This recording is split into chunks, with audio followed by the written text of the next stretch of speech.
भाई ये अमेरिका वाला ट्रेंड भारत में भी आ गया क्या? कौन सा ट्रेंड? जैसे अभी अमेरिका में डोनाल्ड ट्रंप को गिरफ्तार किया गया था, वैसे मैंने सुना है कि भारत में भी आंध्र प्रदेश के पूर्व मुख्यमंत्री चंद्रबाबू नायडू को उनको भी गिरफ्तार किया गया। उनको गिरफ्तार हुए कई दिन हो गए और तुझे आज पता पड़ा? अरे हाँ, बस इतना पता है कि गिरफ्तार हुए। आगे पीछे का मामला क्या है?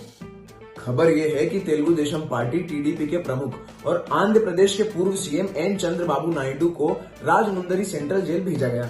वहीं आंध्र प्रदेश की विपक्षी पार्टी टीडीपी ने नायडू की गिरफ्तारी के विरोध में सोमवार 11 सितंबर को राज्यव्यापी बंद का ऐलान कर दिया था। चंद्रबाबू नायडू को सीआईडी ने शनिवार 9 सितंबर को नंदयाल में गिरफ्तार किया था।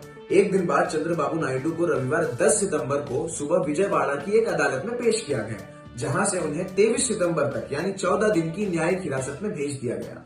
गिरफ्तारी के बाद चंद्रबाबू नायडू से कुंचनपल्ली स्थित सीआईडी के विशेष जांच दल एसआईटी कार्यालय में लगभग 10 घंटे तक पूछताछ की गई और फिर उसके बाद विजयवाड़ा के सरकारी जनरल हॉस्पिटल ले जाया गया, जहां उनका मेडिकल चेकअप हुआ।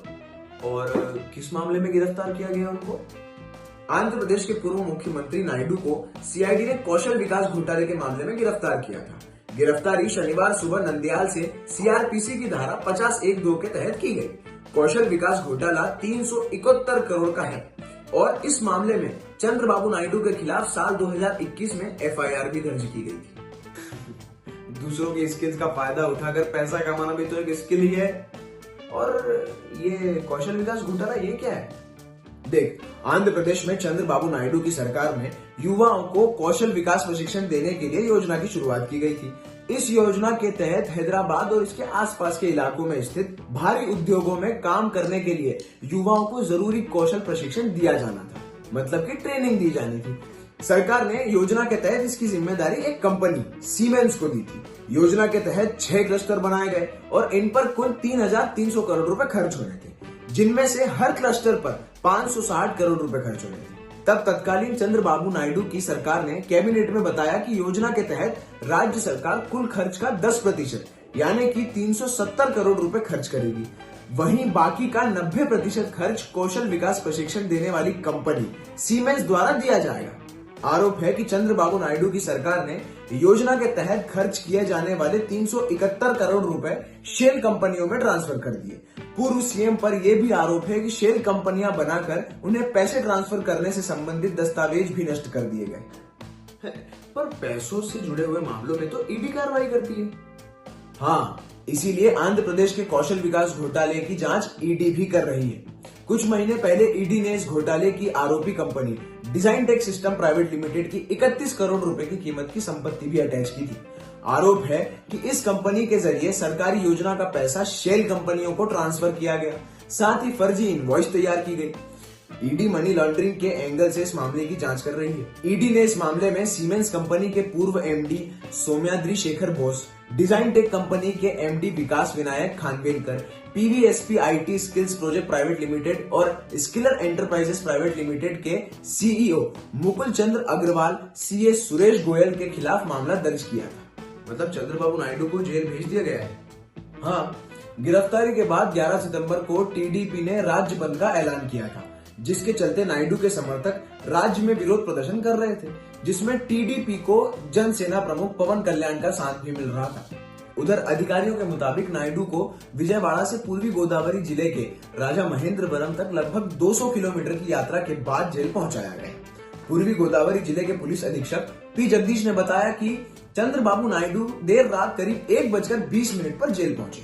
उन्होंने आगे बताया कि चंद्रबाबू नायडू को कैदी संख्या 7,691 के साथ अगली प्रक्रिया तक जेल के स्नेहा विंग में ऊपरी ब्लॉक दिया गया है। जुडिशियल कस्टडी के दौरान नायडू को कोर्ट द्वारा दी गई सुविधाओं में घर का बना खाना, दवाएं और एक विशेष कमरा शामिल है। 73 वर्षीय पूर्व मुख्यमंत्री को उनके जीवन को कथित संभावित खतरे के मद्देनजर जेल के अंदर रहने के लिए एक अलग स्थान उपलब्ध कराया गया है।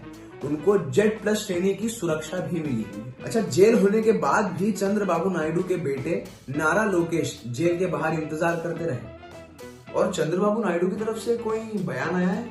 हाँ, गिरफ्तारी पर प्रतिक्रिया देते हुए नायडू ने कहा, मैंने पिछले 45 वर्षों में निस्वार्थ भाव से तेलुगु भाषी लोगों की सेवा की।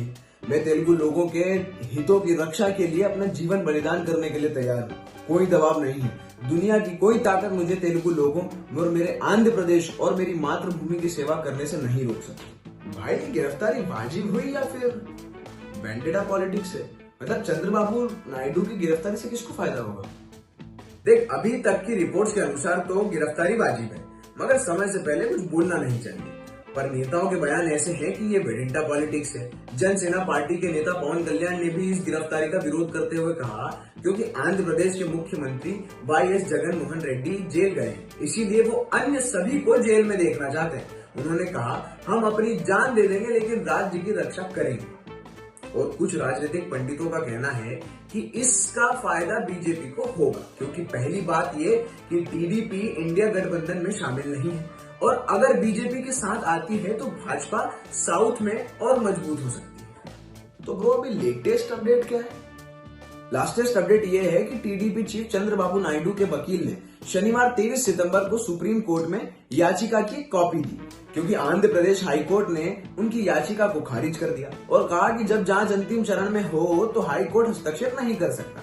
हाई कोर्ट ने कहा कि अब आईपीसी की धारा 482, जिसका मतलब है कि फर्जी संपत्ति का उपयोग करने की सजा, और धारा 482 के तहत दायर मुकदमे में मिनी ट्रायल नहीं कर सकते हैं। इस वजह से चंद्रबाबू नायडू के वकील अब देश की सर्वोच्च न्यायालय में मुकदमा लेकर गए। 10 सितंबर 2023 को गिरफ्तार किया गया था और अब भी नायडू जेल में ही है। ओह, लंबा मामला फंसा है। हाँ, अब तू एक काम कर, इस वीडियो को लाइक कर और शेयर कर और लोगों को बोल कि हमारे इस चैनल को सब्सक्राइब करें।